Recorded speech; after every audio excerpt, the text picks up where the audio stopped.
Good morning, and thanks for joining us here for Live Impact News on 13 News Now Plus. My name is Eugene Daniel. I am alongside my producer, Sarah Calloway, here in our studio in Hampton Roads, Virginia. And meteorologist Craig Moeller is here as well. And we're going to get into our forecast in just a few moments. But first, I'd like to take you now to the opening of the funeral services that are going to be taking place today for former Vice President Dick Cheney. He is to be laid to rest today. The 84-year-old passed away on November 3rd due to complications of pneumonia and cardiac and vascular disease. Such a pivotal individual when it comes to our nation's history and in the White House. For many years, he worked in Washington, D.C., again, as a former vice president under George W. Bush. He was also the youngest White House chief of staff at one point as well. He represented Wyoming in the House of Representatives and was the Secretary of Defense under George H.W. Bush. Seen as one of the most politically influential vice presidents in American history, mainly for his response after the 9/11 attacks. So we will be trying to go live from that. The service is actually set to begin around 11 o'clock. We are expecting for several former presidents to be there and vice presidents to be in the room as well. And as soon as that begins, of course, we will take you straight to it as people are paying their respects for former VP Dick Cheney this morning. So right now, we do want to bring back meteorologist Craig Moeller. And Craig, we're at Thursday, which means we're almost to Friday, which means people have plans for the weekend. And I just told you, it looks pretty good in that view behind you, but looks can be deceiving sometimes. Not too bad. I see a few surfers out there trying to catch a couple of the waves here at the ocean front. Temperatures are chilly. Now, we have temperatures currently in the low 50s to mid 50s.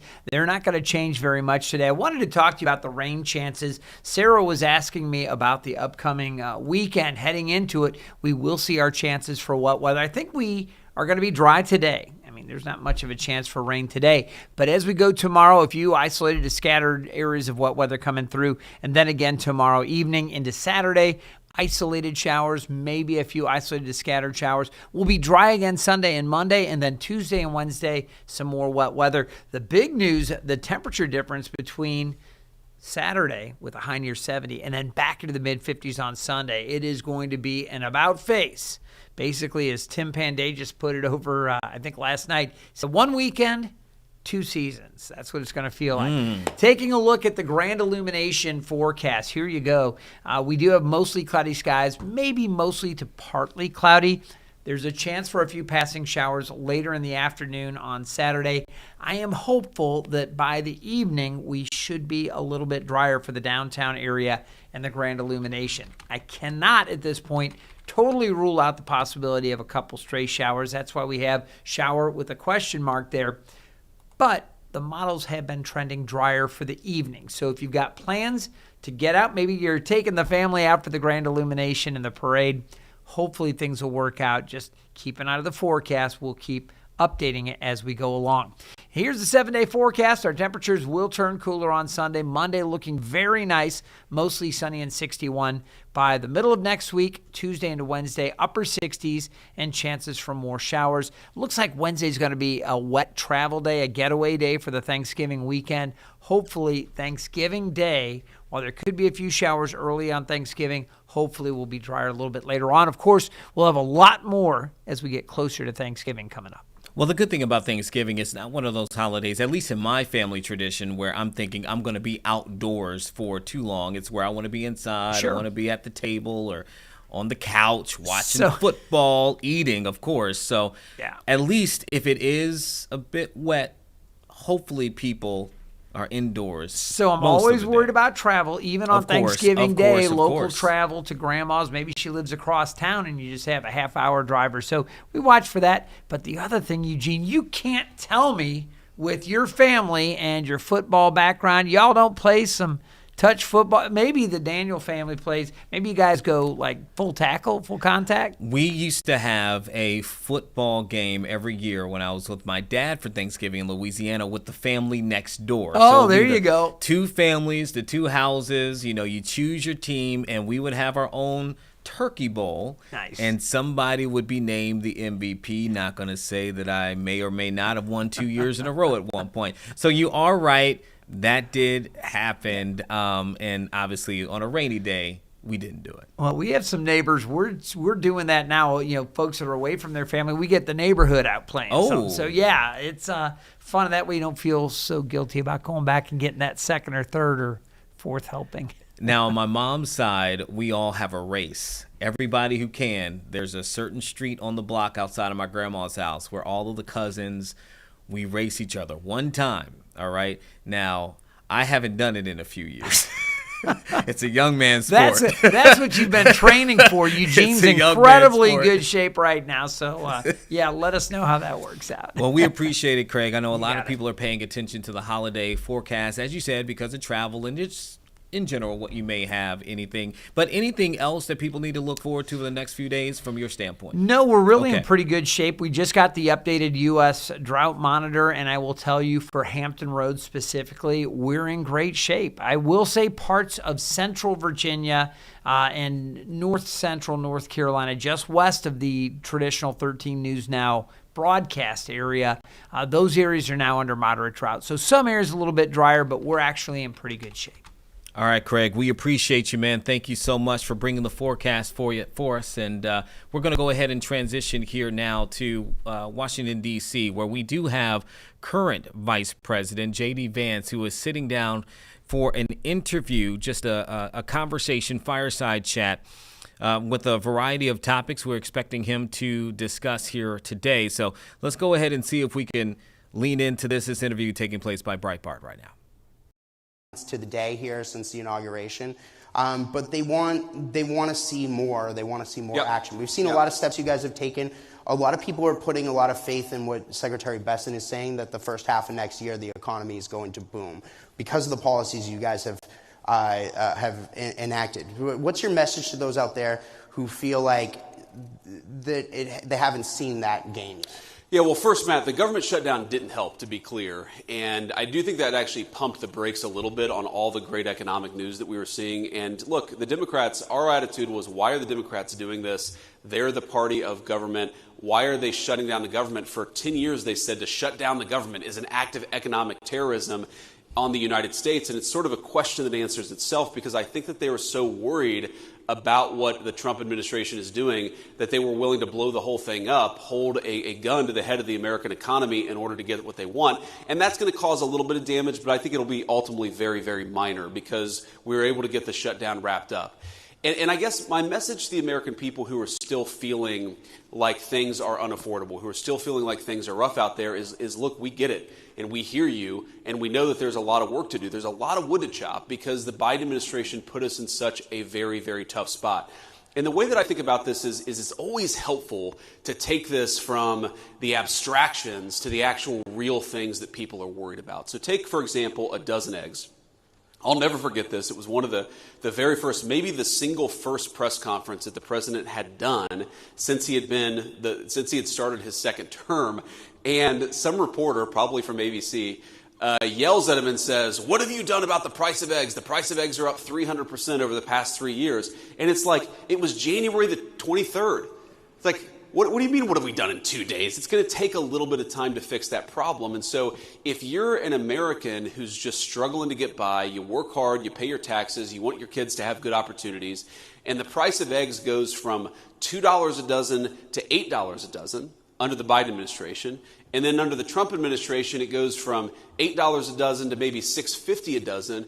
Well, to you, that is still a major problem. And even though we've made incredible progress, we understand that there's a lot more work to do.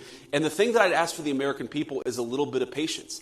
This economy was not harmed in 10 months. It took a deliberate 4-year administration that was making life harder for everyday Americans, that was importing foreign workers instead of giving jobs to American workers, that was over-regulating, overtaxing, overspending. They were doing everything wrong. And as much progress as we've made, it's going to take a little bit of time for every American to feel that economic boom, which we really do believe is coming. We believe that we're on the front end of it, but we also recognize that we've got a lot of work to do to undo the damage that Joe Biden did to the American economy. And the last one I'll say, Matt, it's let's be honest, it's not just Joe Biden. As much as I think Joe Biden was one of the most disastrous presidents of American history, we had a policy in this country for 40 years of shipping American jobs overseas and hiring foreign workers instead of American workers. That has caused the economic stagnation of the American middle class. There was one bright spot in 40 years, and that was the first Trump administration, and there is going to be a massive exception to that 40-year trajectory of American decline, and that's the second Trump administration. We just got to keep it going.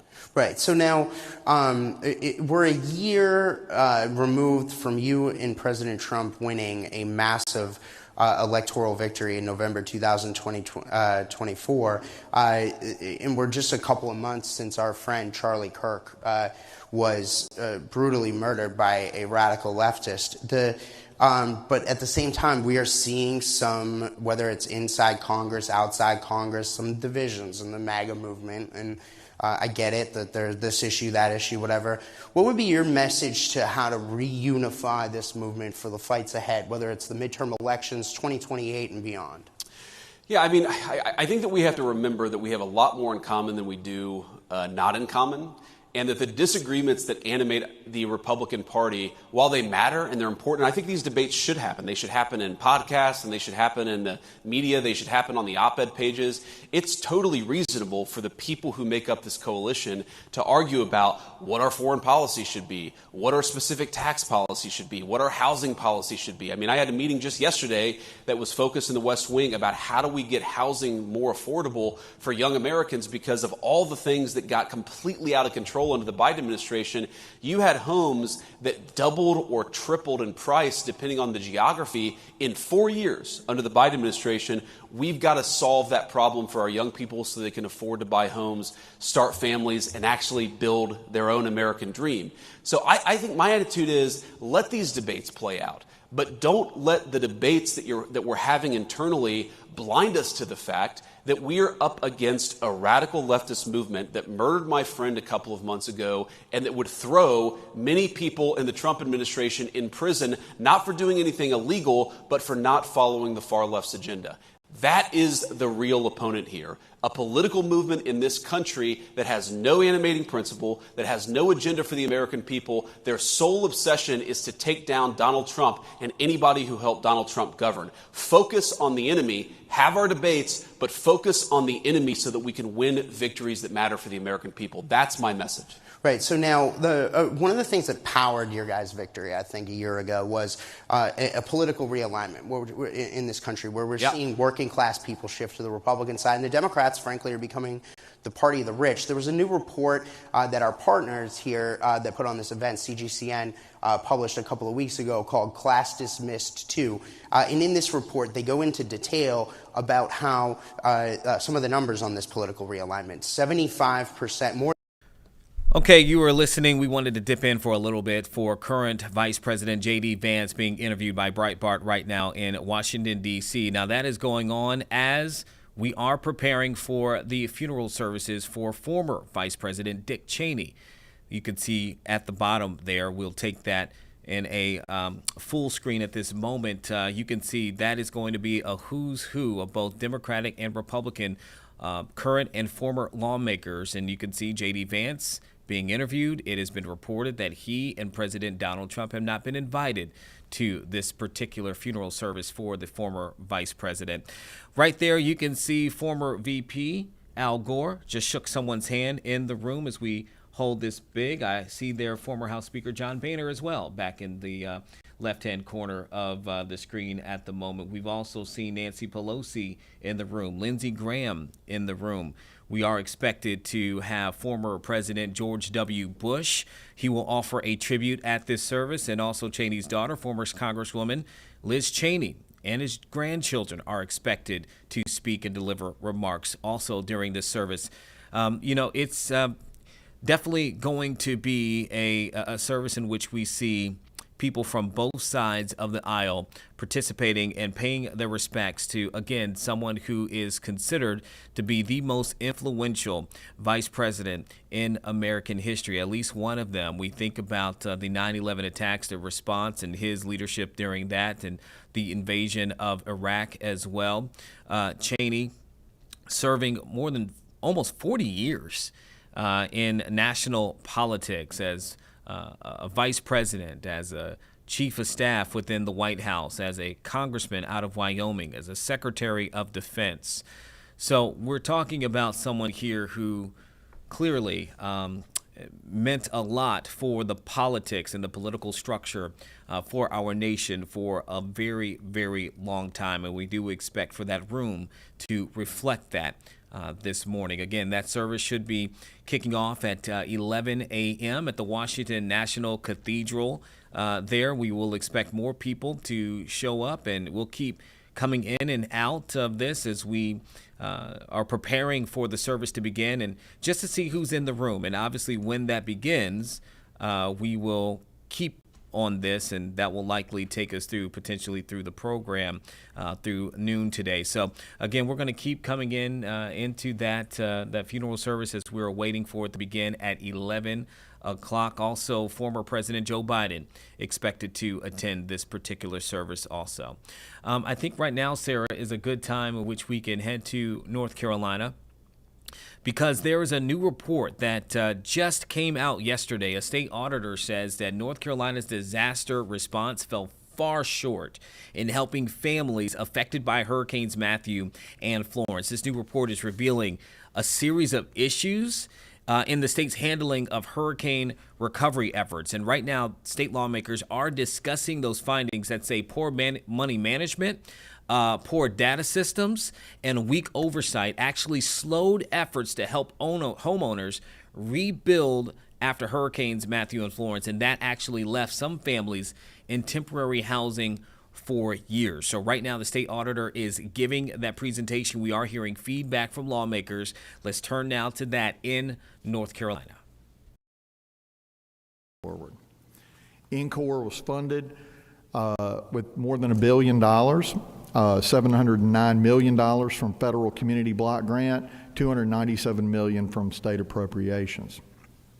And our audit does detail those sources of funds. And you can see it on our slide. They're not up. Oh, okay. Well, that's fine. It's in our report, but that's you guys have seen these numbers before. But I'll for purposes of the record. Matthew, $207,635,032. Florence, $457,144,299. October 24th of 24, this body appropriated $30 million. There was a transfer to the INCOR program of $44,174,078. This body then appropriated in December of 24 an additional $50 million. This body further appropriated in March of this year $217 million for a total of just over $1 billion. INCOR's flagship program was to provide financial and logistical support to help eligible homeowners repair, reconstruct, replace, and elevate their homes. Homeowners were required to submit a completed application with supporting documentation. Our report focused on this flagship program. We did not examine every dollar INCOR operated with. Only dollars that really were associated with the homeowner recovery program. And let me stop there, and I want to talk about that a little bit. We started our journey of looking into INCOR late winter, early spring of 2025.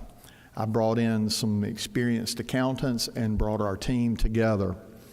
And I got to tell you, the folks that I brought in took a look at it, said it was the worst government program they'd ever seen. The inability to be able to print out or even produce a relevant and a reliable data source of a financial statement or a financial position, you just couldn't do it with NCOR. It was not possible without a tremendous amount of work. And that's when we made a tactical decision to focus on the homeowner recovery program, because, and Deputy Utley can testify to this as well, it would, you know, and I'm glad to work on reconstructing NCOR's entire data point and financial position. I'm going to need about $1 million to $2 million in additional appropriations from this body to get that done. And that just seems to me to be a waste of taxpayer dollars, because we do have a lot of water under the bridge on this, and we generally know the total amount of money. Moving forward, I mentioned at the beginning of this testimony that we wanted to be productive, and we want to be able to give this body and the people a real picture of how money was spent, on the ground, in the boots on the ground position. So our next step, as the legislation envisions, is us to continue this. We're going to use our authority, but we're going to work collectively with businesses that were paid by NCOR to produce results on behalf of the taxpayers of North Carolina. Why are we going to do that? We're going to do that for two reasons. Number one, it's the businesses themselves. And let me say this, and I said this yesterday, and I think this is very important. The businesses and contractors that have done work on behalf of the people of North Carolina through NCOR, they are not folks that showed up at the senior citizen's front door and knocked on the door to say, hey, we want to fix your roof. They were invited by the state of North Carolina to work and produce on behalf of the people of North Carolina. That envisions a two-way street. That envisions a state of North Carolina apparatus that works collaboratively with businesses to get positive results. One of the top line findings that we certainly found was the fact that there was a real lack of contractual metrics and key performance indicators in contracts when NCOR was first stood up. And let me talk about contracts for a minute, because to my left and your right on the table next to me are part of the contracts that NCOR used. Now, I know it's not going to pick up real good on the volume, but this is part of the problem right here. I mean, when you've got this, and by the way, I could have printed 3,000 more pages of contracts, but I told them to stop because I didn't want to waste the paper. This right here is certainly part of the problem. And I talked to Director Gibson about it. It's not necessarily Director Gibson or NCOR's complete fault on this. It's not. It's part of the regulatory process, not only from the state, not only from local, but from the federal government as well. But this right here is a bureaucratic malaise that we've got to solve moving forward, because we're going to have disasters in the future.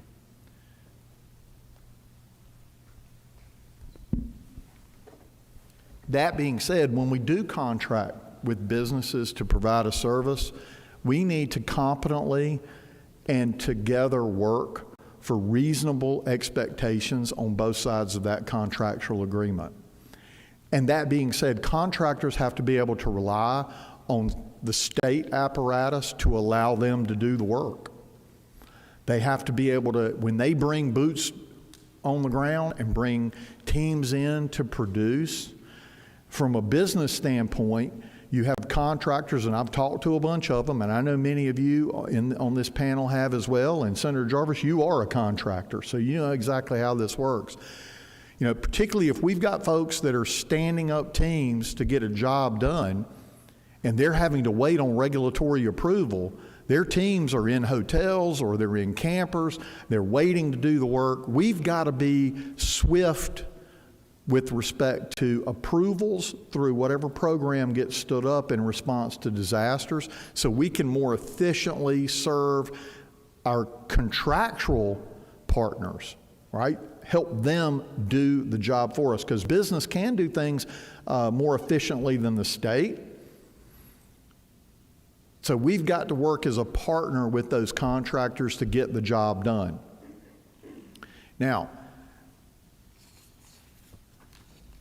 that leads to one of the, and I'm probably getting ahead of myself, but this stuff, never in a million years that I think I'd be jazzed to be the state auditor, but I like this stuff. I really care about this stuff.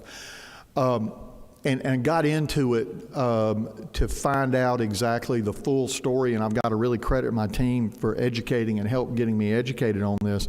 But this contractual process and this arrangement that we have with contractors has to be more efficient with respect to providing measurable metrics, so that a Director Gibson in the future has the ability to hold the contractor accountable. Like I said, it's both ways. That's a two-way street, right? We've got to provide an environment for the contractor to be successful, but we also have to hold that contractor accountable for the spending of tax dollars as well, right? So it is a two-way street. The best way to do that is to have tight metrics and to have contracts that we envision fully on the front end, so that there are reasonable expectations between both parties. That simply did not exist when INCOR was stood up. Those metrics were not in place in the contracts. Our team reviewed those contracts. There were no measurables. I'll give INCOR credit that by 2022, they changed that contracting process. And the biggest change that INCOR made, and we show this in our report, was they took over the governance of the contracting process. We brought in Craig Fugate, who is an expert in this field. He was the FEMA director under President Obama. He also worked in Florida with their emergency management. So he worked in Katrina. He started with Hurricane Andrew in Florida, and you know, I got gray hair, I remember that. And he started there. So he's got a tremendous amount of experience in this arena. And he brought to the forefront several thoughts on this. One is, you cannot outsource governance.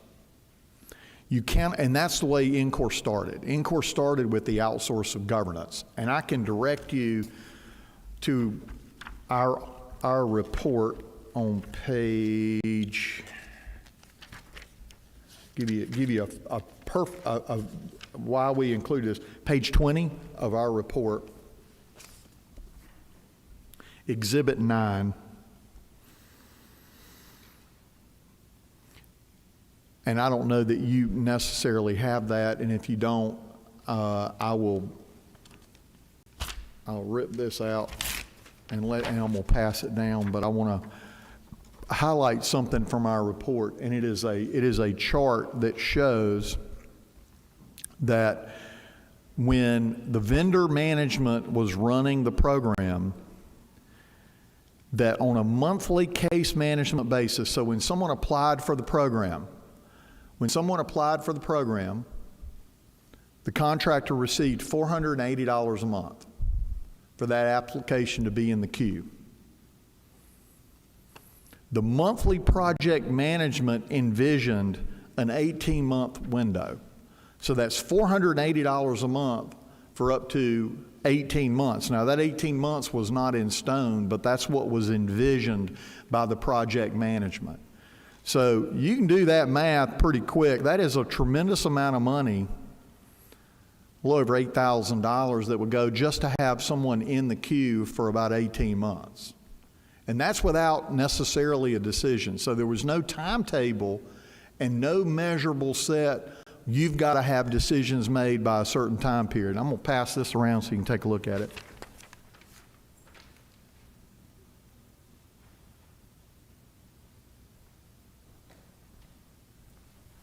You got another copy of that, page 20.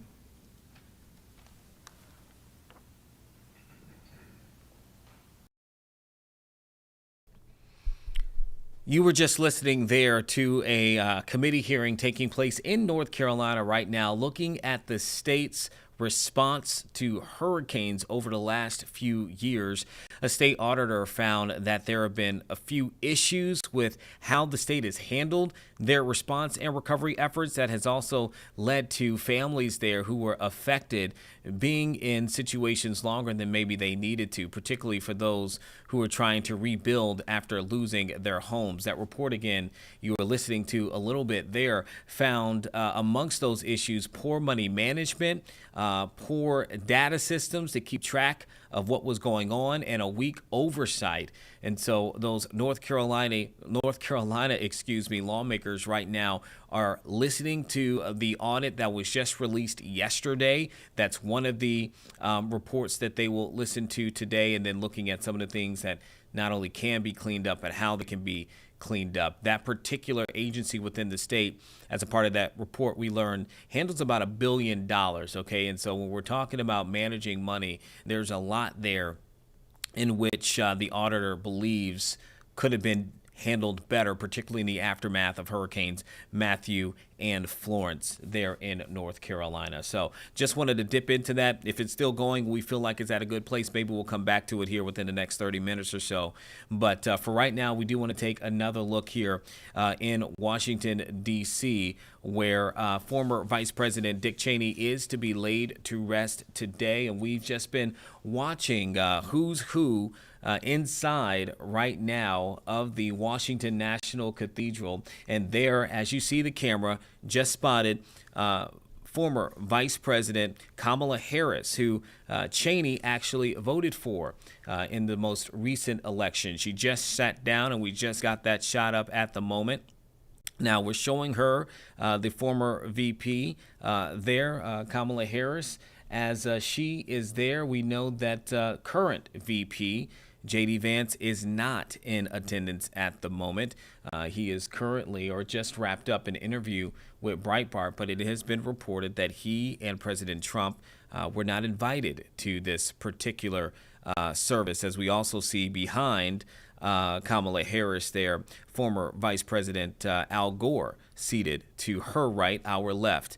And so just looking at the connection or the relationship in the last few years between the former VP Dick Cheney and the president. At one point, Cheney called President Trump, then a candidate, the biggest threat to our democracy.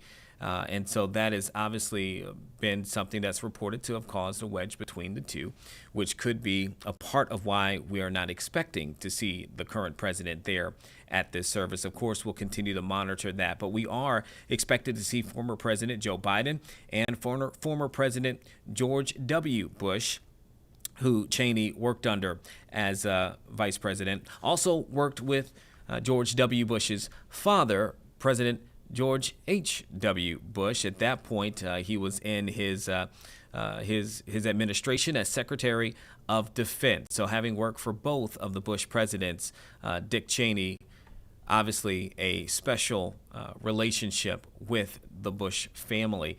Again, we see there seated. People are beginning to take their seats at the moment. We're about 30 minutes out from the beginning of this particular service to honor the life of former Vice President Dick Cheney, who died at the age of 84 earlier this month, November 3rd, because of complications of pneumonia and cardiac and vascular disease. And so we've just been watching to see who was in there. Let's see.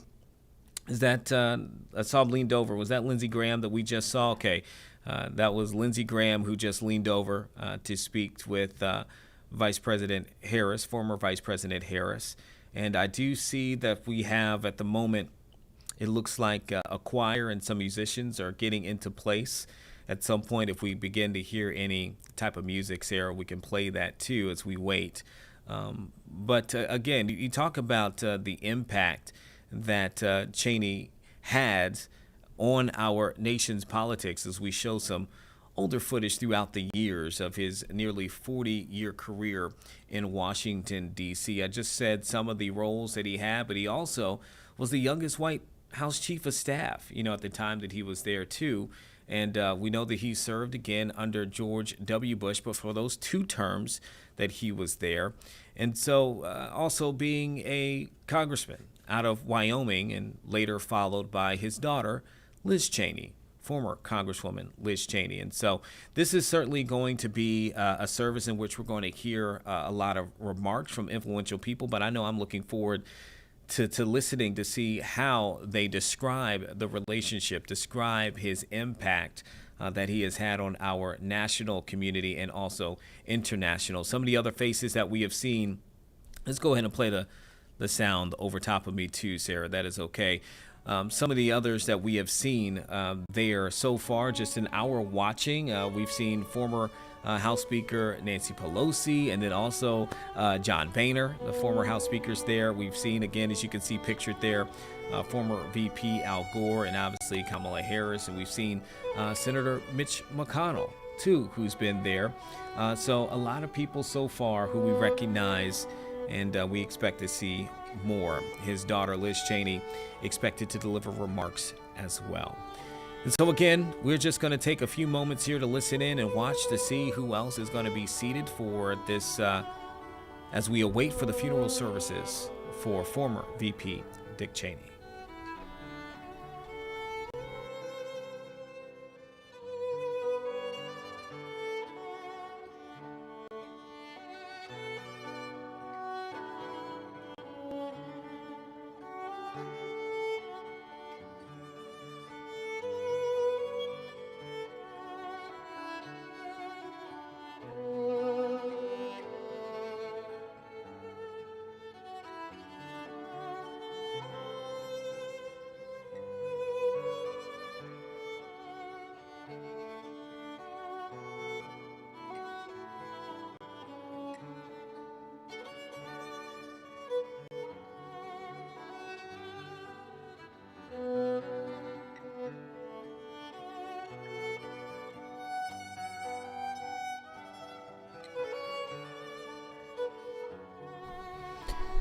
And there we see, just seated next to Kamala Harris, is also former Vice President Mike Pence, the two seated next to each other, one preceding the other in their terms over the last several years.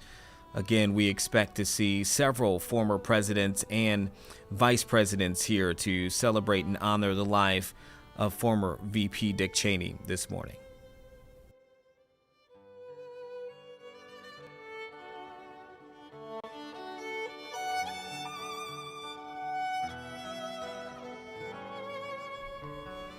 And I also must say it is, Sarah, really cool to see these moments, obviously in a somber situation when you're looking at the death of someone who's meant a lot to the country.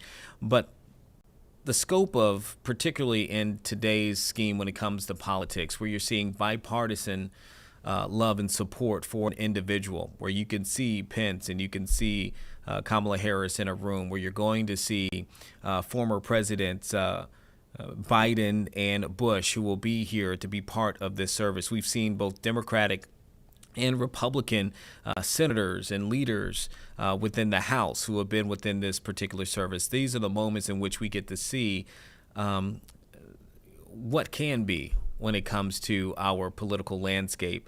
Obviously, it comes at a very sad moment when you're celebrating someone's life, but anytime you can see both sides coming together for the same goal and honoring in a moment like this, it is certainly something that highlights what the beauty of our nation can be. Yeah, we saw it with former President Jimmy Carter. Yeah. Earlier this year. Was that this year? That was this year. Earlier this year. Yeah. I think every living president came out. Yeah.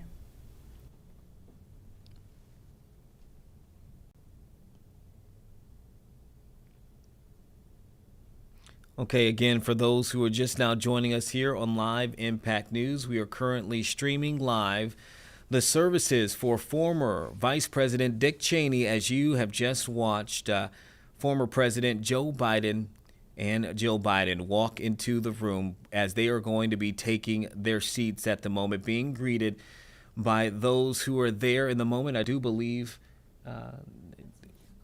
Yep. Yes, he's speaking there to Mitch McConnell at the moment there. He's going to go down the line. Now he is shaking the hands of former Vice President Al Gore as well. He'd be seated down. And I don't know if you could see there in the back there. I think that was Elaine Luria that I saw right here from Hampton Roads, a few roads back at the moment. So just wanted to acknowledge that for those who do not know. We are located in the Hampton Roads, Virginia market. And Elaine Luria, a former Congresswoman out of this area. And so there we go. Is that John Thune in the back? I do believe so. That was standing. And so you see right there as well. Let's see. I see some Senate leaders in the back, Republican Senate leaders. Certainly. The former president just shaking the hands of former VPs there seated next to him at the moment. And there we have former President George W. Bush, who, as we have said, and it is well known, Dick Cheney served under for 8 years, 2 terms, and his wife there as well, seated next to his side. He is going to be delivering remarks for his longtime friend as well. And you see there a sight that, as you mentioned earlier, Sarah, we typically only see for moments like this, a full row there of former presidents and vice presidents seated alongside each other to honor the life of one of their own there. And you can imagine there have only been so many who have served in that position as vice president and president.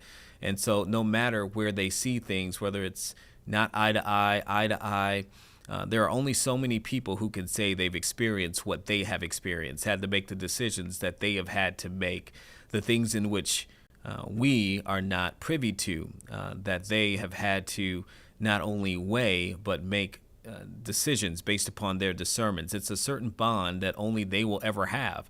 So to see them seated next to each other in this moment, I mean, these are moments that are certainly rare. We just do not catch them very often, even if it is in a moment that is sad in nature in the passing of one of their own, a former vice president. But it is a moment we do not see and probably should not take for granted.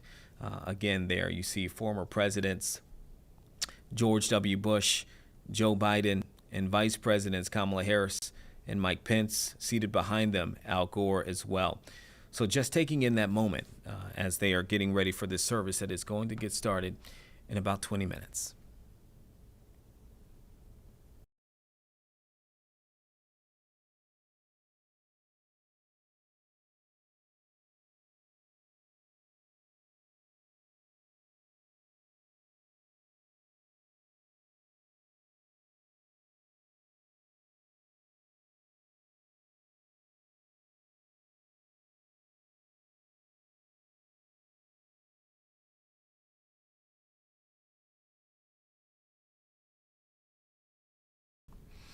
Okay, we are waiting for that to take place, and we will take it as soon as the service actually begins. Right now, though, we want to take you to Maryland, where there is a judge who is going to be holding a hearing in the case of Kilmar Obrega Garcia. And right now outside, there are advocates on his behalf who are speaking, who want to bring him home at the moment. Now, a part of this federal judge, this hearing that they're looking at, reportedly, they're moving forward with a contempt inquiry into whether President Trump and administration officials violated a court order by deporting hundreds of men to El Salvador under the Alien Enemies Act back in March. If you recall, Abrego Garcia became kind of the focal point, the face of this entire conversation. And so we have right now people who are protesting outside of this particular court in which this hearing is taking place today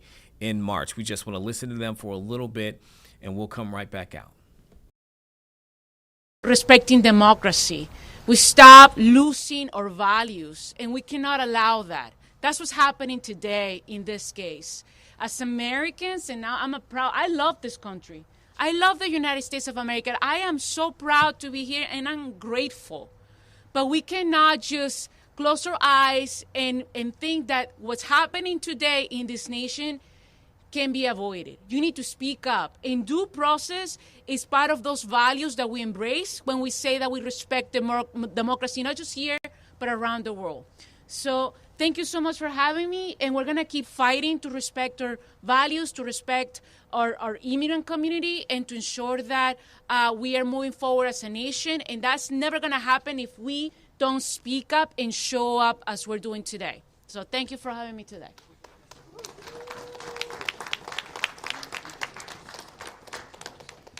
Okay, now I'd love for our chorus here to sing with us, to lead us in a great prayer chair. Yes, that'd be great.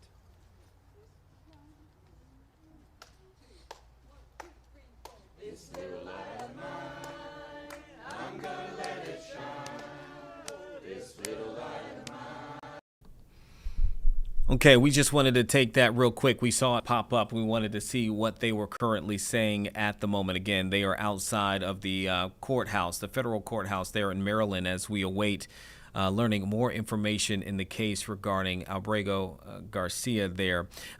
Right now, we want to bring up real quick, again, we're still waiting on the beginning of the services for former Vice President Dick Cheney, but a big thing happened overnight or yesterday and today, and the president signing that bill that now demands that the Department of Justice release all the files publicly in relation to the Jeffrey Epstein case. We know that that had passed through the House with an overwhelming majority, 427-1, just a few days ago. And then in the Senate, it passed unanimously, again, to make those files public in the investigation into the convicted child sex predator Jeffrey Epstein. And so what does this actually mean at this point, right? And so we're still not sure exactly when those files will fully be released, but it does give a 30-day mark for Attorney General Pam Bondi and her team to release that information out to the public. We know that the deadline then, based upon that number, would be a releasing date of December 19th.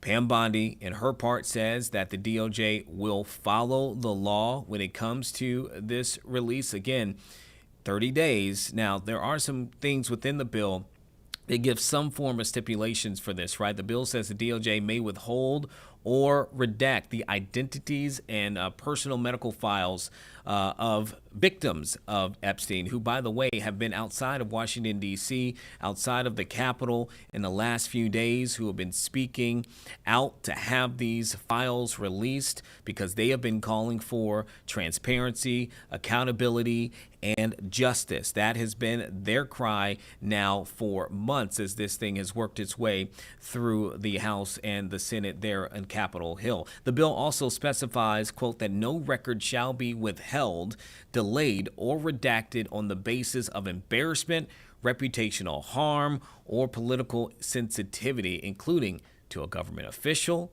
a public figure, or a foreign dignitary. The DOJ will be required to outline their justifications for withholding or redacting any information within 15 days of the public release. And so far, we have already seen some effects of these documents coming out. Just last several hours, we have learned that Larry Summers, who used to be the president of Harvard, has now stepped down from his position teaching a class at the university, also a former Treasury Secretary, because of the emails showing that he and Epstein maintained what appeared to be a friendly relationship even after he pleaded guilty in that case that ultimately landed him in prison. And so the university says that he has decided to step down from his position, and he's also pulled back from other roles, including his connection to OpenAI, which is the parent company of ChatGPT. And so we've already seen some things taking place because of some of the releasing, some questions that have been asked because of the releasing of some of the files. And so we will continue to see what happens with the remaining information as it trickles out as part of this particular bill that has now been signed into law by the president.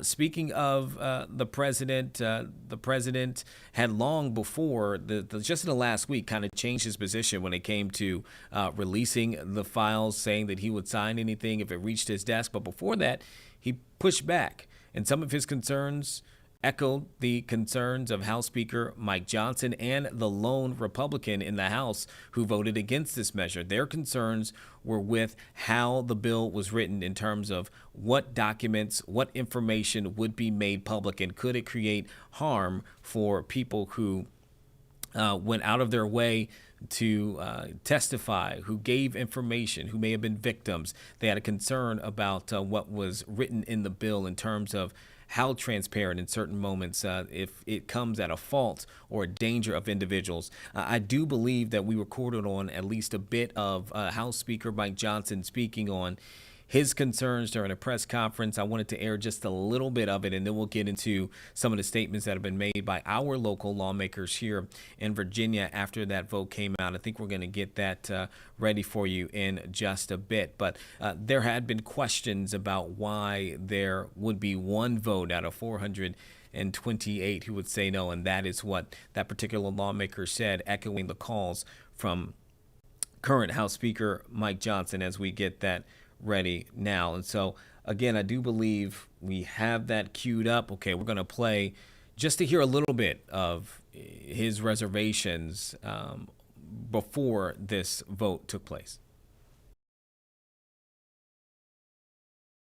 They told the American people not to believe what we could all see with our own eyes, that there was an obvious mental and physical decline on the part of President Biden individually. And now, seemingly overnight, these same cast of characters, they've taken a sudden and urgent interest in the Epstein investigation. Suddenly, it's all in the name of transparency. That's what they're trying to tell us. But the truth is, the biggest proponents of this discharge petition were never actually interested in transparency or ensuring justice or protecting victims of this unspeakable tragedy, the Epstein evils. And how do we know that? Because the Democrats had every one of the Epstein files in their possession for the 4 long years of the Biden administration. The Biden Department of Justice had the files the entire time. And not a single one of the people who are so loud and animated right now, they never said anything about it for all those 4 years. None of them held press conferences. None of them demanded the release of the documents. And under Biden's DOJ, when they prosecuted just Epstein and Ghislaine Maxwell, not a single one of these Democrats or any of the proponents of the discharge ever made any noise about that at all. So it's fair for the American people to ask the question, why now? Why suddenly are they so interested? They have such an urgent interest in the Jeffrey Epstein matter. The truth is simple and straightforward and obvious for anyone who is willing to look at it objectively. Clearly, this is a political exercise for Democrats and a few others, sadly, and it is as deceitful and dishonest as their pointless stunt to shut down the government. Same ideology behind this. Democrats are trying to use the Epstein matter as a political weapon to distract from their own party's failures. And in a desperate attempt, they're trying to somehow tie President Trump to the scandal. Okay, you're listening there to a previously recorded bit there by House Speaker Mike Johnson.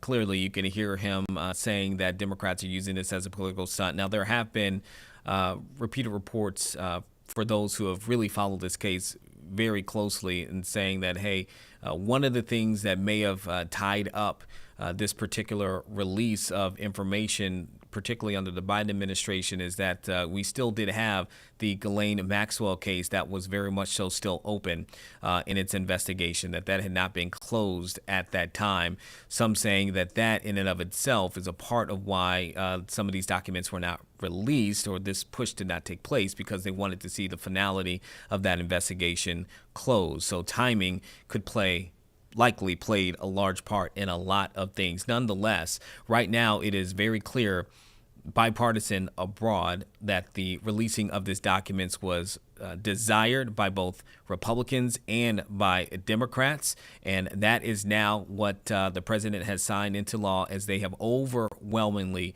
spoken. Also speaking were the survivors of Epstein. Again, I told you they had been on Capitol Hill for the last several days speaking up for this to take place. We do want to take a quick moment at least to listen to one of them and what they had to say about the releasing of these documents.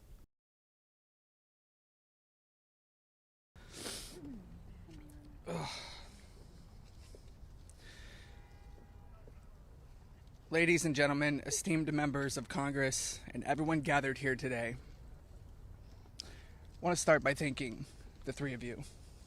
Thank you. It takes a lot of bravery to do what you're doing. We hear you. We see you. It means a lot for you to be here with us, and I know my sister would be incredibly proud. This is the moment she was fighting for and the moment that all survivors are fighting for, so thank you. My name is Sky Roberts, and I stand before you as the brother of Virginia Roberts Giuffre, a warrior, a mother, and a sister whose legacy will forever resonate in the hearts of those who understand the fight against injustice. Today we find ourselves in a place of deep sorrow, shattered by the loss of our beloved sister. Yet, we are honored and privileged to carry her voice forward and continue her relentless fight alongside her fellow survivor sisters. Virginia's story is one that should have been filled with promise, but instead it became a harrowing tale of exploitation and survival. At just 16 years old, she took a job at Mar-a-Lago, believing she had secured a dream summer position. But that dream quickly morphed into a nightmare when Ghislaine Maxwell preyed upon her innocence. This isn't just a story of one girl. It's a story about the insidious nature of power and abuse, a dark chapter in our society that must be told. Virginia was no stranger to trauma. In her memoir, Nobody's Girl, she shares the painful truth that she had already suffered abuse at the hands of our father and a family friend. But what happened next was unfathomable. Epstein and Maxwell didn't just abuse her, they trafficked her to a network of the rich and powerful. Princes, prime ministers, politicians, financiers, and lawyers. These men committed unspeakable acts against her will, and against the will of countless survivors who stand united with us today. Virginia's strength was tested in many ways that most of us can hardly imagine. She was manipulated, coerced, and threatened, forced into complicity in her own devastation. So you can hear from them there, survivors, family members of victims, in that case, of Jeffrey Epstein and Ghislaine Maxwell, speaking on Capitol Hill. Again, a big victory for them as the president has signed into law a bill demanding the public release of all files related to the Epstein case. We will certainly be seeing what comes out of that, when they will be released, how they will be released. Of course, that will continue to be big news across the country. But right now, all eyes of the country appear to be in Washington, D.C., at the Washington National Cathedral, where at this moment it appears that the casket of former Vice President Dick Cheney is being walked into the church at the moment. You can see they're seated on the front row waiting for the service to take place are former presidents George W. Bush, who Cheney worked under for 2 terms, 8 years in the early 2000s. And then you can see former President Joe Biden as well, both sitting next to their wives, former first ladies there. And then alongside to their left, our right, you see former Vice President Kamala Harris, who worked with Biden, and former Vice President Mike Pence, who worked under President Donald Trump during his first term. President Trump not seen here at this moment at the funeral service. Neither is Vice President JD Vance. Again, it is reported that neither of them were invited to this particular service. But today is all about the life and legacy of Dick Cheney and how those in that room remember him. Many former and current lawmakers from both the Democratic and Republican side are there to pay their respects and to honor him. We are expected to hear from President Bush, who will deliver remarks. We're also expected to hear from Cheney's family, his daughter, former Congresswoman Liz Cheney. She will be speaking alongside with his grandchildren also. And so we just wanted to take the moment to let this run. As you can see, again, they are walking the casket, and it appears now we see the family, I would imagine, is walking behind him into the particular the cathedral at the moment. So from this point, we're just going to air this service. Again, this is the funeral service of former Vice President Dick Cheney, who passed away at the age of 84 earlier this month.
Again, you are watching at the moment Live Impact News as we have a live stream up of the funeral services for former Vice President Dick Cheney, 84 years old. He passed away earlier this month, and you see there at the bottom row former presidents and vice presidents, George W. Bush, who Cheney worked under for a number of years. You have former President Joe Biden, who also was vice president under former President Barack Obama, who is not seen here at the service at the moment. So he is not currently there, but we do have seated next to Biden former Vice President Kamala Harris and former Vice President Mike Pence. Behind them is former VP Al Gore. Not seen today along with President Biden. We also do not see President Trump. We do not see current Vice President JD Vance, nor do we see former President Bill Clinton at the moment, at least in the shots that we have seen provided to us by our affiliates who are currently in the room. And so, you know, this just got underway a few moments ago. They were escorting the casket into the Washington National Cathedral where the service is taking place. It was expected to begin at 11 o'clock. Right now you are listening to music being played there, obviously, as the service is about to get underway again for former Vice President Dick Cheney. We are going to continue to carry this throughout the rest of this stream. We go until noon, and then again we'll have another stream at 1 to 3. We might dip in and out, just Sarah and I, every once in a while if we see something, but soon we do expect for remarks to begin, and of those remarks we expect to hear from former President George Bush, Cheney's longtime colleague in the White House there in Washington, D.C.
As you just could see, the family seated there in the front of the cathedral, again here for the funeral service of former Vice President Dick Cheney at Washington National Cathedral.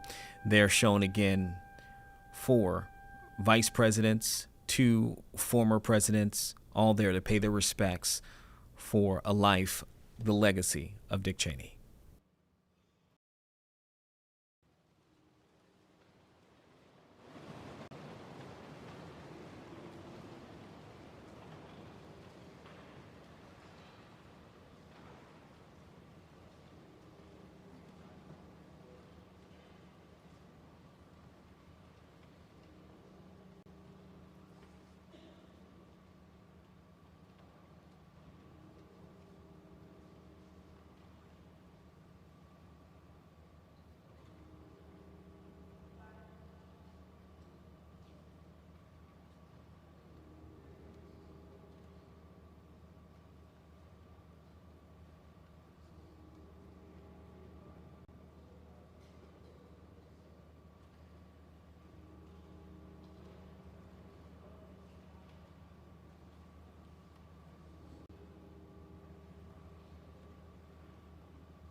I am the resurrection and life, saith the Lord.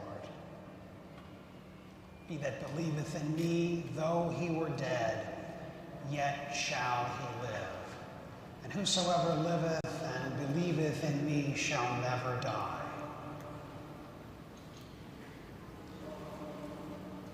I know that my Redeemer liveth, and that he shall stand at the latter day upon the earth. And though his body be destroyed, yet shall I see God, whom I shall see for myself, and mine eyes shall behold, and not as a stranger.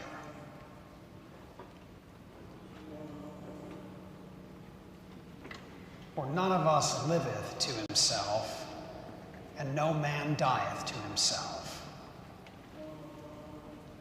For if we live unto the Lord. And if we die unto the Lord.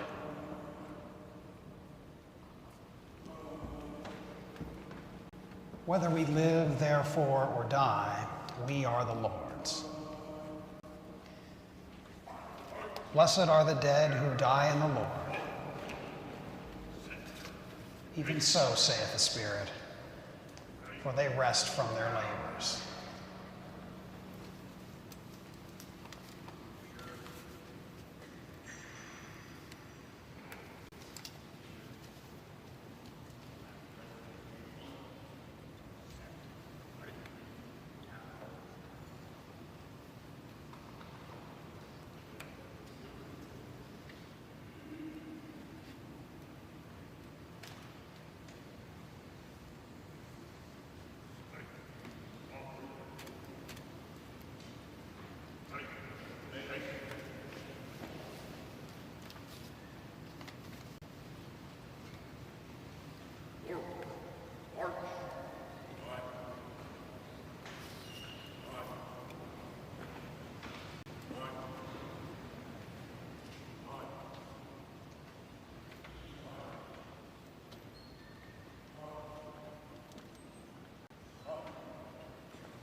Good morning.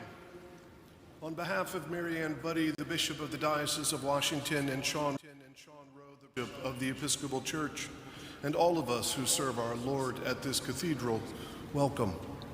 Welcome to this house of prayer for all people. It is indeed an honor for us to host this service today for Vice President Cheney. Thank you for being here. I know your presence means a great deal to Mrs. Cheney and Liz and Mary and the entire Cheney family. So please be seated.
President and Dr. Biden, President and Mrs. Bush, Vice Presidents Harris, Pence, Quayle, and Gore, distinguished guests and friends, we gather today in this holy and magnificent space 1 week before Thanksgiving to give thanks for the life of Richard Bruce Cheney, the 46th Vice President of the United States, and to thank his family, Mrs. Cheney, Liz, Mary, Phil, Heather, Elizabeth, Kate, Grace, Sam, Philip, Sarah, and Richard.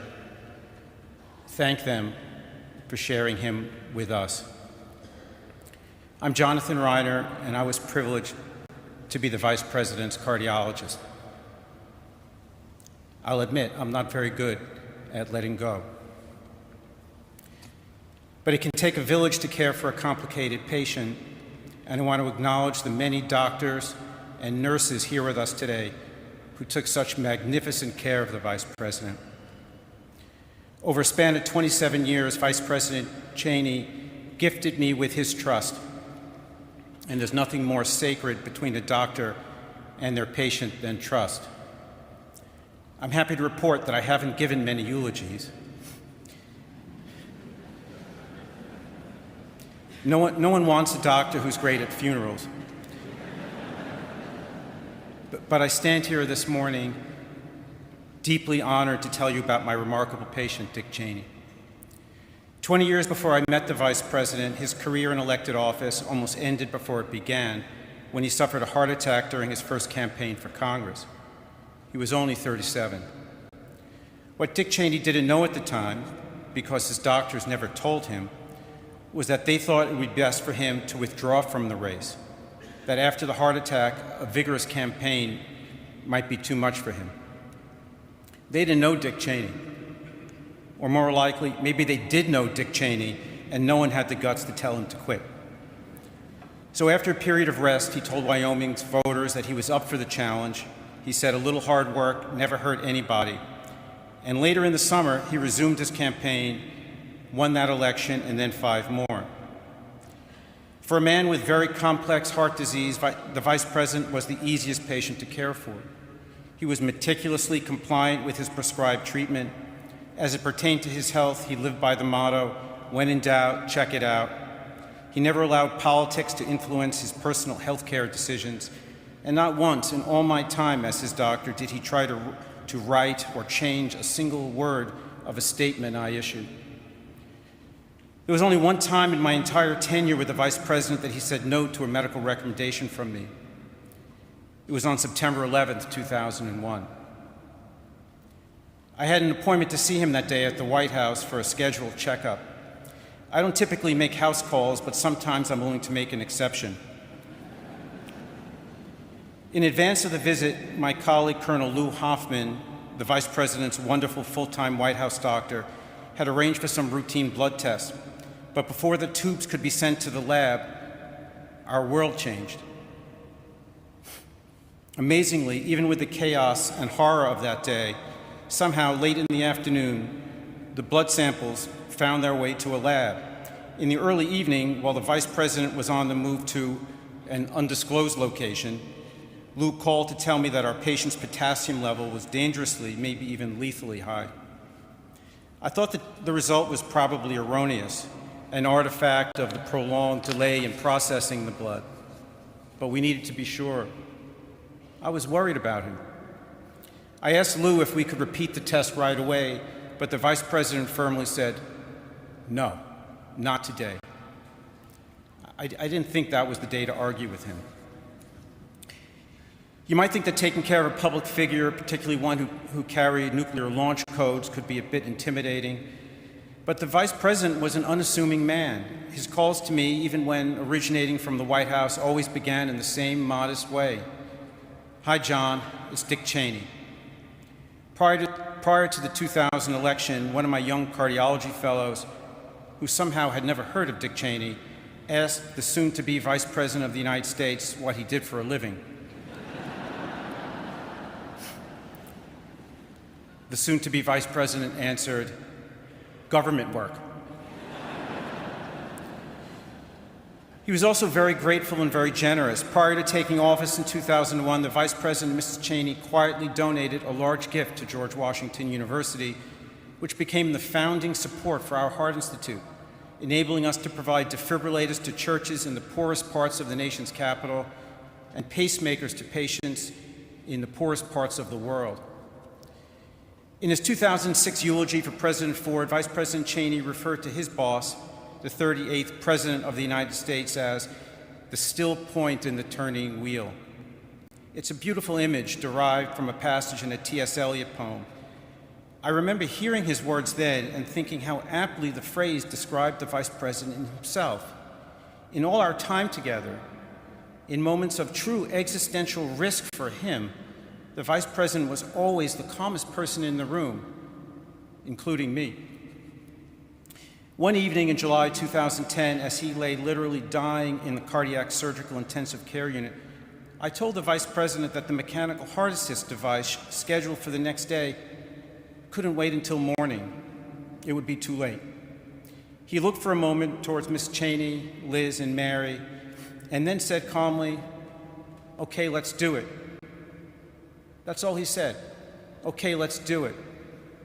Months later, as he recalled that night, he said that he thought he would probably die, and he was at peace with it. The Latin word for heart is cor. It's also the source for the word courage. To have heart is to have courage. I don't think courage is necessarily the absence of fear. Rather, it's the ability to persevere even in the presence of fear. Time and time again, that's what Vice President Cheney was able to do. His wasn't a false courage cloaked by a thin veneer of bravado, but rather a genuine fortitude in the face of true mortal peril. He lived most of his adult life chased by a relentless disease intent on killing him. But he never looked over his shoulder. He only looked ahead. The hospitalization to implant the ventricular assist device was long and complicated. He was in the ICU for more than a month, but not for a single moment without his family watching over him. When I entered his ICU room on his sickest days, I would often find Mrs. Cheney at the base of the bed, rubbing his feet. Liz and Mary took turns sleeping in the hospital. He just barely survived. But the device ultimately enabled him to recover and last the 20 months until he was gifted with a new heart. Today, as we remember the Vice President's life, I ask you also to think about the anonymous family who, in their time of terrible grief 13 years ago, donated the heart of someone they treasured to a stranger they would never know. It was a blessing and an act of love.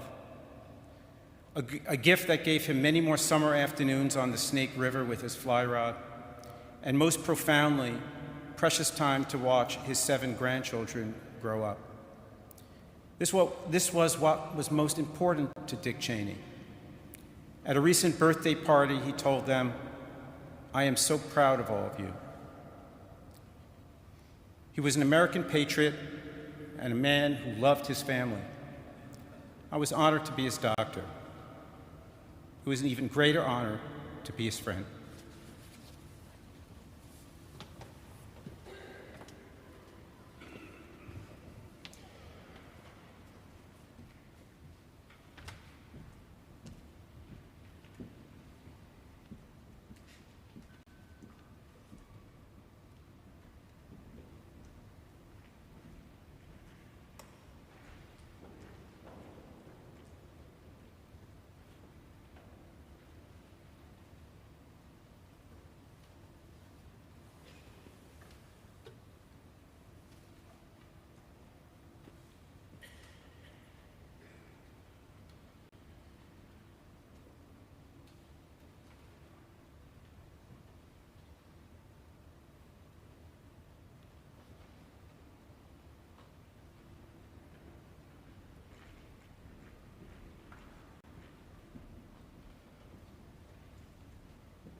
As someone who grew up in the same town, Casper, went to the same high school, enjoyed the same wide open spaces, I can't think of anybody who better embodied Wyoming values than Dick Cheney.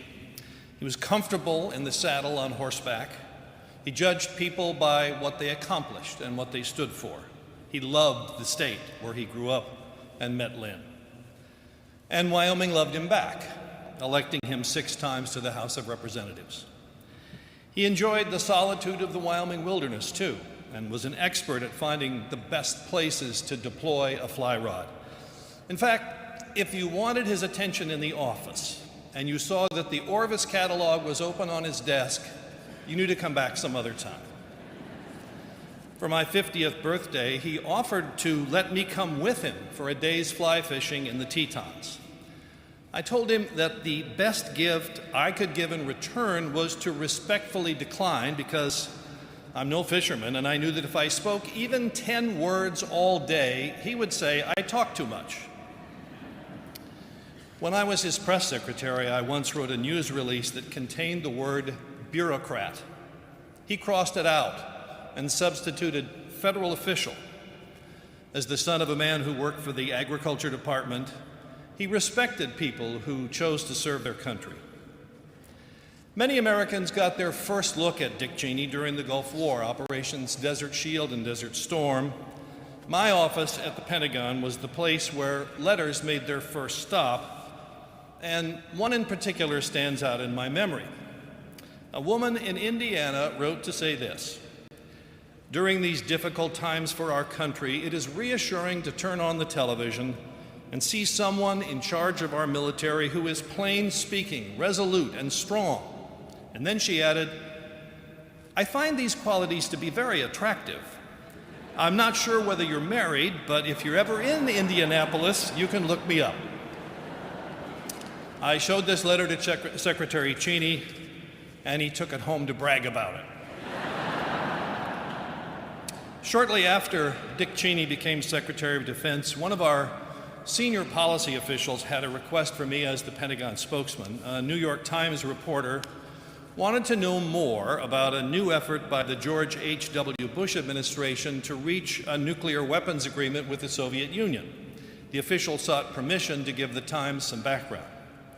I relayed the request to Secretary Cheney, who gave us okay, but he said, "Make absolutely sure our guy talks it over with the White House first to get a clear idea of what he can say." The following Sunday morning, the paper revealed that the president would soon propose a new negotiating tactic. The problem was that the president planned to reveal that strategy in a speech on Monday, and he was none too pleased to see it spelled out beforehand. I received a call at home on Sunday informing me that this official and I were to report to Secretary Cheney's office first thing Monday morning. We walked in and sat down, braced for the worst. The secretary said, "I've got some good news and some bad news. Which do you want first?" So I asked for the bad news. He looked at us sternly and he said, "The bad news is that the President of the United States is very angry with you both." And then I asked for the good news, and he said, "I only have to fire one of you." I could tell he was joking. I'm not sure the senior official realized it. And then Secretary Cheney said, "It's okay, guys. I told the president it was my idea." He could have told President Bush that it was our fault, but he took the blame and saved us from ourselves. When the boss that you serve cleans up after your mistakes, you can bet that inspires loyalty. And Dick Cheney demonstrated that kind of decency and concern for all the people who served him during his more than 40 years in public life. In 1991, a magazine planned to run a story outing me. I knew it was coming, so I went up to his office and offered to resign. He wouldn't hear of it. And for several days after that article appeared, he would call me on the direct line to my desk at the Pentagon to ask how I was doing and to tell me to get on with the job.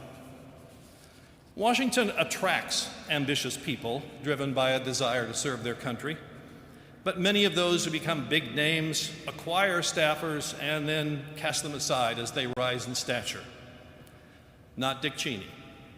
Throughout his life, on his steady rise through the corridors of power, his circle of friends kept growing. He did not abandon those who helped him along the way. And when George W. Bush chose him to be the vice presidential candidate in 2000, their first campaign stop together was Casper, a demonstration of Dick's loyalty to his home state. I don't think he was worried about locking up Wyoming's 3 electoral votes. Those of us fortunate to work for him knew that he had a sly sense of humor. He loved to tell a story about attending a political event when he ran for re-election as Wyoming's congressman. He said he walked up to one old rancher, stuck out his hand and said, "I'm Dick Cheney, I'm running for Congress, and I'd like to have your vote." And the rancher replied, "You got it. That guy we got in there now is no damn good." In my 7 years of working for him in the Congress and at the Pentagon, I seldom came away from a meeting with him without thinking that I'd learned something about politics and government. Lynn captured that experience perfectly when she introduced him at the 2000 Republican Convention. Here's what she said. "Conversations with Dick have a way of taking unexpected turns. Problems get redefined, and you find yourself thinking about things in new ways." And she added, "I cannot imagine the discussion that would not benefit from his presence." Dick Cheney was a good and decent man. He loved his family and his home state. His highest aspiration was serving the country. And I'm so lucky and so deeply grateful that I was along for part of that ride.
Lynn, Liz, and Mary, and all the Cheney family, honored guests, ladies and gentlemen. I appreciate this chance to say a few words about a man I was proud to call my vice president and my friend. Though not a happy assignment, I do consider it an easy one because there was so much to like and admire about Dick Cheney. Dick was a stoical man, and I doubt he left his life with any complaints about the time given to him or its end. He was also a grateful man, grateful above all for 3 loyal, loving women who shared in his journey. As I quickly discovered in 2000, when you choose one Cheney, you get 4. His busy and purposeful life was an adventure they experienced together. In a family so close, you dread the day when the circle is broken.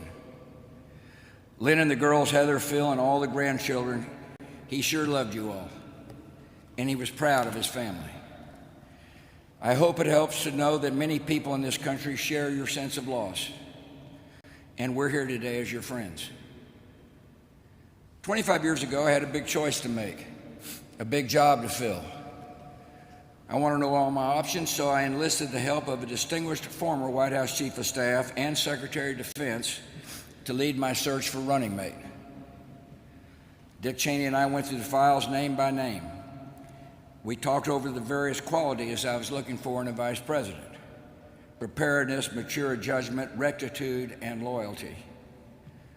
Above all, I wanted someone with the ability to step into the presidency without getting distracted by the ambition to seek it.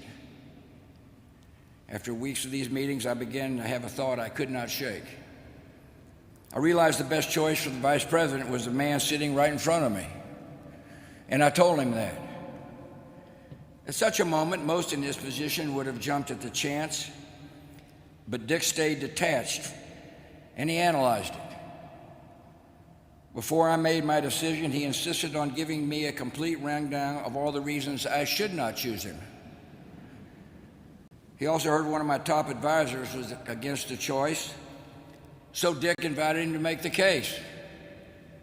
As he did so, he sat there unfazed and expressionless. In the end, I trusted my judgment. I remember my dad's words when I told him what I was planning. He said, "Son, you couldn't pick a better man." The way this all unfolded followed a pattern in Dick Cheney's life. Summing up his career a few years ago, he said, "A few breaks came my way, and one job always led to another, and in a life that's taken me far to more places than I ever expected." That was Dick's typically understated version of events, but there's a little more to the story. His abilities were self-evident without need of calculation or self-promotion. His talent and restraint exceeded his ego. Even before the Cheney name reached the national stage, people always saw something in the man, solid, reliable, and rare. One of the first to really notice was Lynn Vincent. She can recall a time in their college years when Dick, as he freely admitted, lacked direction and needed some straightening out. I think we had that in common. That was Lynn's kind of project, and it did not take her long. He said many times that his life would have turned out a whole lot different if he had never met her. It may explain how in just over a decade, a guy can go in from laying transmission lines outside Cheyenne to serving as chief of staff of the President of the United States. In Dick's telling, those years working for Gerald Ford were special and formative. He cherished the association, and the high regard went both ways. In his memoir, President Ford described Dick's steadiness, his low-key style, and his absolute loyalty. I know exactly what he meant. These are not traits easy to come by in Washington. Being calm, reticent, undramatic, and untrustworthy are not everyone's formula for success in politics. But they were the Cheney way, and they worked. I'm reminded of a renowned senator who once gave this advice to a junior colleague. Perhaps he said you could occasionally allow yourself the luxury of an unexpressed thought.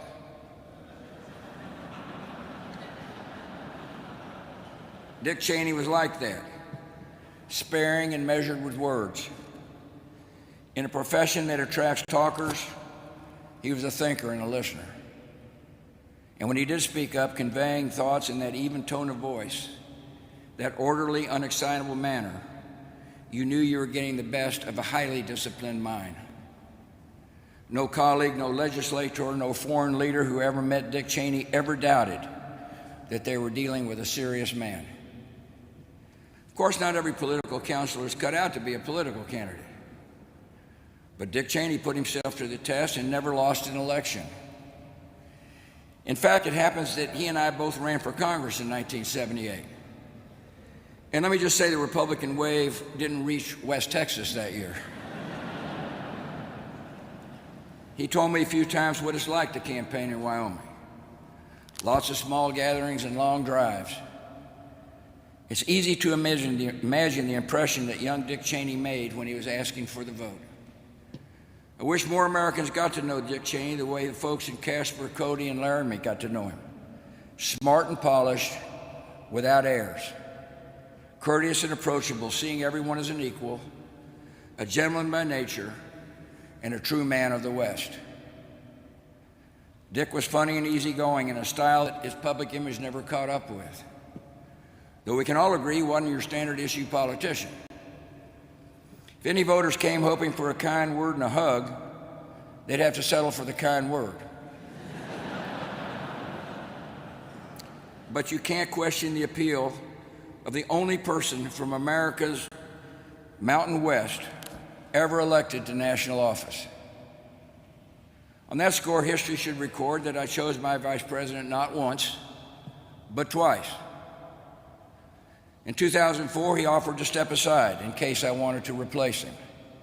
I thought about it for a while, but after 4 years of seeing how he treated people, how he carried responsibility, how he handled pressure and took the hits, I arrived back at the conclusion that they do not come any better than Dick Cheney.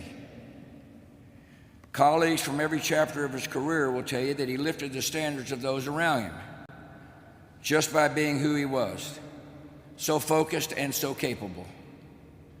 In our years in office together, on the quiet days and on the hardest ones, he was everything a president should expect in a second in command. In moments of testing, Dick Cheney was the model of concentration, alertness, and composure.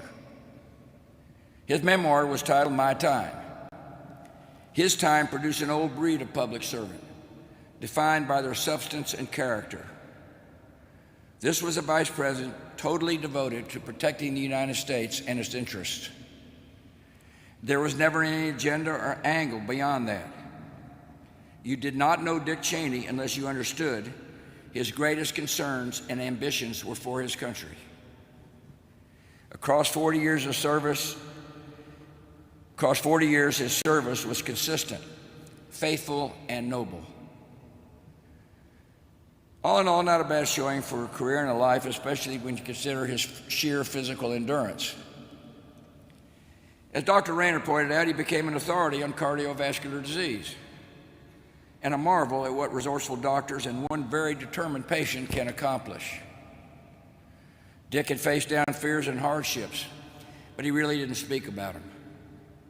The reward was more of a life than he ever expected, including 7 grandchildren to complete the picture.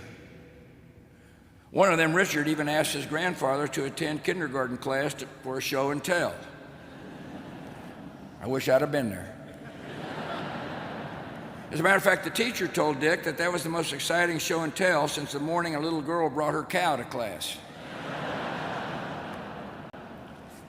That might have been amongst Dick's last moments in the spotlight. In his final years, he was content to go his way. You're listening there to former President George W. Bush speaking on his friend and former Vice President Dick Cheney at Cheney's funeral service there taking place at Washington. It is all the time we have here for Live Impact News. Again, that will continue to be streaming, but we now have to turn our attention over to 13 News Now at noon here on 13 News Now Plus. We do thank you for joining us. We'll be right back here at 10 o'clock tomorrow morning, and we'll have another team here going live.